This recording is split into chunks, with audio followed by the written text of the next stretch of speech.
અમદાવાદ શહેરમાં હવે ઓટો રિક્ષામાં મુસાફરી કરતા પહેલા સાવધાન રહેવાની જરૂર છે, કારણ કે શહેરમાં પેસેન્જરોને નિશાન બનાવી કિંમતી દાગીના અને રોકડ રકમની ચોરી કરતી એક ટોળકીનો ક્રાઇમ બ્રાન્ચે પર્દાફાશ કર્યો છે।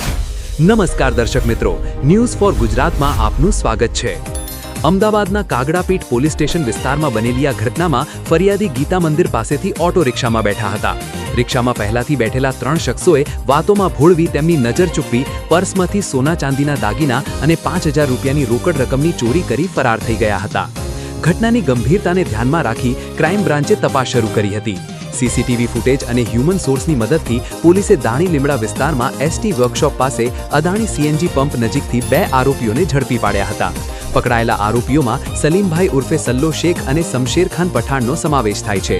પોલીસે તેમની પાસેથી સોનાની ચેઇન, પેન્ડલ, બુટ્ટીઓ, ચાંદીની ચેઇન, વીંટીઓ, રોકડ રકમ તેમજ ગુન્હામાં ઉપયોગમાં લેવાયેલી ઓટો રિક્ષા મળી કુલ 4,21,200 રૂપિયાનો મુદ્દામાલ કબજે કર્યો છે। પ્રાથમિક તપાસમાં સામે આવ્યું છે કે આ ટોળકી શહેરના અલગ અલગ વિસ્તારોમાં મુસાફરોને ટાર્ગેટ બનાવી ચોરીને અંજામ આપતી હતી। હાલ પોલીસે આરોપીઓની વધુ પૂછપરછ શરૂ કરી છે અને અન્ય ગુનાઓ પણ ખુલાસા થાય તેવી શક્યતા વ્યક્ત કરવામાં આવી રહી છે।